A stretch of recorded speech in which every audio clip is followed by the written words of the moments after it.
Hey, I'm RP Keys and I'll be reviewing the Flower Shadow switches from Nland Keys.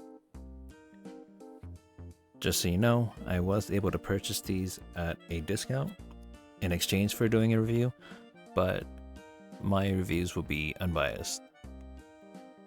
I just want to give my perspective as a Switch collector, as someone who's been collecting Switches since I got into the hobby around 3 years ago. I'm not making any money from this review, and while I do have an affiliate code that you can use for 5% off in their store, I'm not making any money from that. So feel free to use that code. Flower Shadow switches are manufactured by BSUN. They use a full LY housing and an LY stem. The LY material is supposed to be a smoother material compared to palm. And the spring is a double-stage 50-gram spring, and the stem is 13.6 millimeters long. The travel distance is 3.1 millimeters.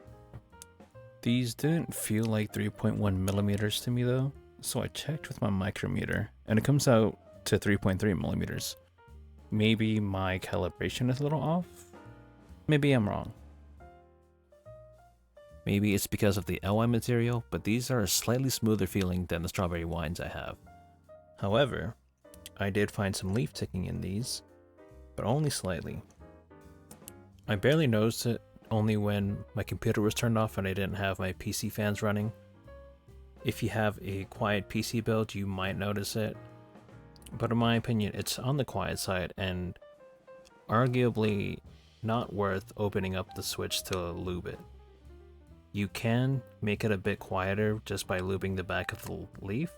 You won't get rid of all of it, but you should be able to get rid of most of the leaf ticking sound. I tested a batch of about 40 switches.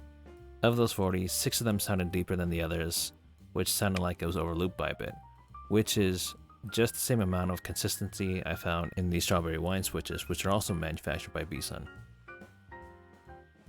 In my opinion, that suggests a good consistency with their factor looping.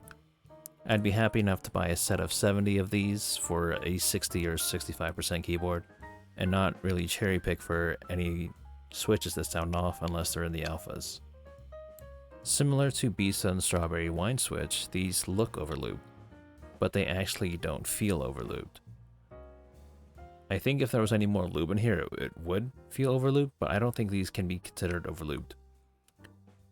While I do think the factory lube is good enough to not bother opening up the switch at all, I think there's still room for improvement considering Gateron and lately Jaywick's factory lube are better in my opinion. The flower shadows still have a bit of scratch you can hear if you hold it up to your ear, more so than Jaywick V1 switches or Gateron CJs, but it's not something you're going to hear while typing at all. These are the second BSUN switch I've owned, and it seems BSUN's factory lubing is actually pretty good. I've been noticing switches lately have been having better factory lubing, which is a great step forward to see in the hobby.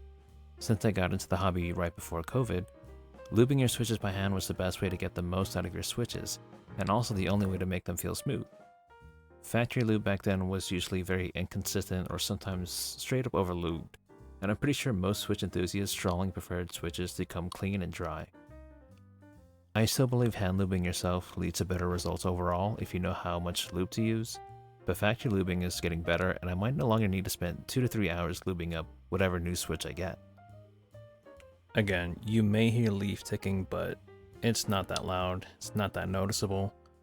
I think you would only really notice it if you're in a really quiet room, or if you're really paying attention to how your board or your switches sound. So overall, these are great switches, and I would recommend these to anyone looking for a long pull switch to try, especially if someone wasn't looking to spend time lubing. At a price of 50 cents per switch on Nland Keys, these are priced great for a switch you can use stock. Anyways, thanks for watching. I'll be back for another review. Here are some sound tests so you can gauge whether you might like these or not. Hope you enjoy.